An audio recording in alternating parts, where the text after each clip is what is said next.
les eaux. Pour influencer sur la terre des vivants. Les grands chefs mystiques dans les villages, dans les contrées, ont toujours un lien avec les eaux. C'est vrai. Amen. Amen. Des grands sorciers dans le monde, dans leur pacte, ils ont toujours un pacte avec les eaux. Parce que les eaux ont un grand contrôle, une grande autorité, une grande influence sur la terre. Et c'est ce qu'on a vu que 70% de la planète est couverte des eaux. Alléluia. Amen, amen, amen.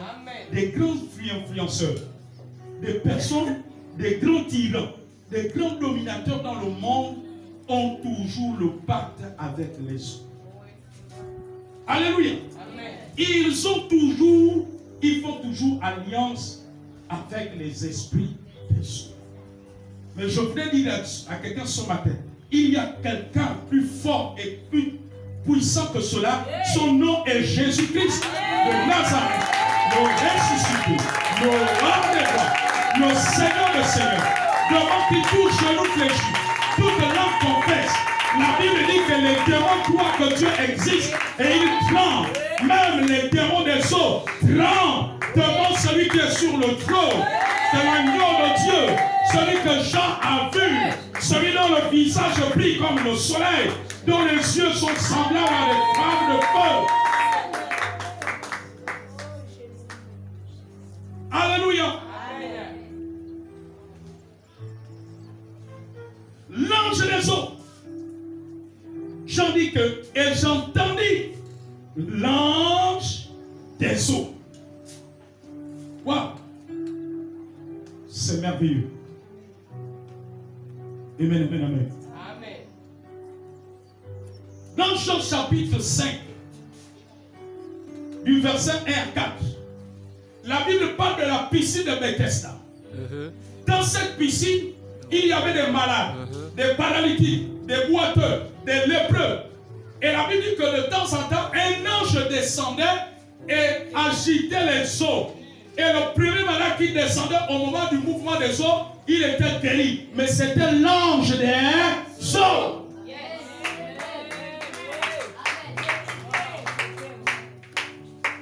Chaque ange a une mission. L'ange des prophéties n'est pas le même ange qui opère dans le domaine des eaux.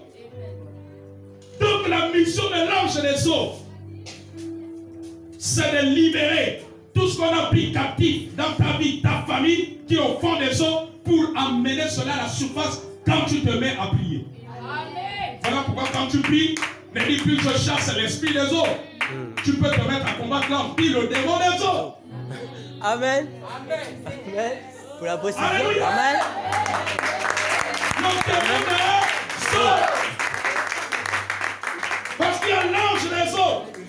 Celui qui est intervenu pour fendre la mer rouge. Amen, amen, amen. Amen. Celui qui descendait, qui agitait les eaux. Et quand les gens descendaient, ils étaient guéris. La Bible dit que c'est Gabriel qui est descendu. Non. Agiter les eaux. Non. Non. Si c'était Gabriel, la Bible devait dire que c'est Gabriel. Gabriel, lui, c'est l'ange des révélations. La Bible dit que c'est Michael qui est descendu. Non. Michael, c'est l'ange du combat.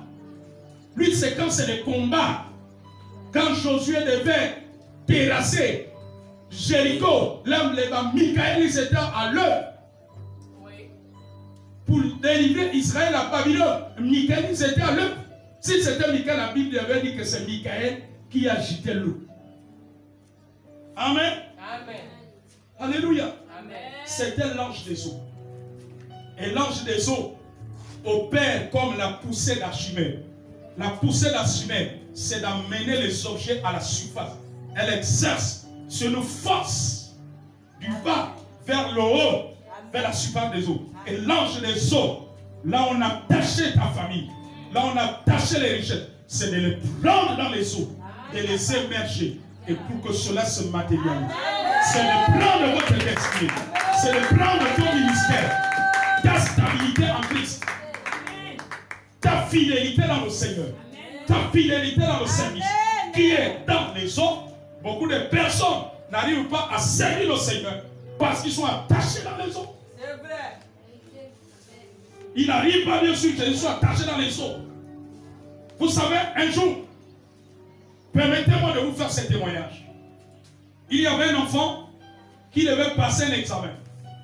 Mais pendant l'année scolaire, suivant attentivement, ses résultats n'étaient pas brillants. C'est que quand tu vois ces résultats, rien ne montrait qu'il devait gagner cet examen de fin d'année. Amen, amen, amen, amen, amen. Alléluia. Amen. Et dans sa famille, les autres avant lui qui ont passé cet examen n'avaient pas réussi.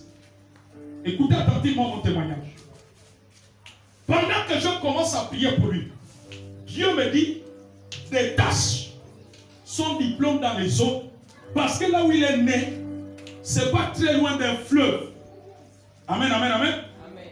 Et en général, là où il y a un fleuve, les esprits, les démons des eaux ont toujours une influence sur ceux qui sont dans cette zone-là.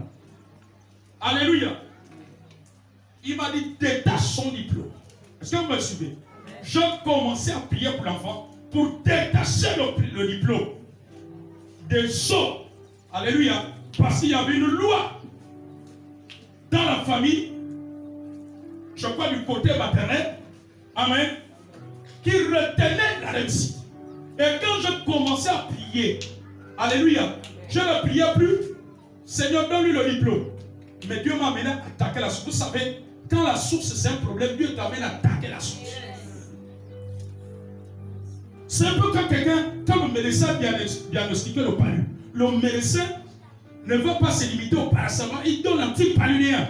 Et parfois on a des prières qui ressemblent au paracétamol. Quelqu'un le palu, on fait que donner au paracétamol. Oh Seigneur, donne-lui le diplôme. Seigneur, donne-le. Oh, que le problème n'est pas au niveau dedans. Il y a un esprit qui s'oppose à ce que cela se manifeste. Puisque la Bible dit que Dieu sait de quoi nous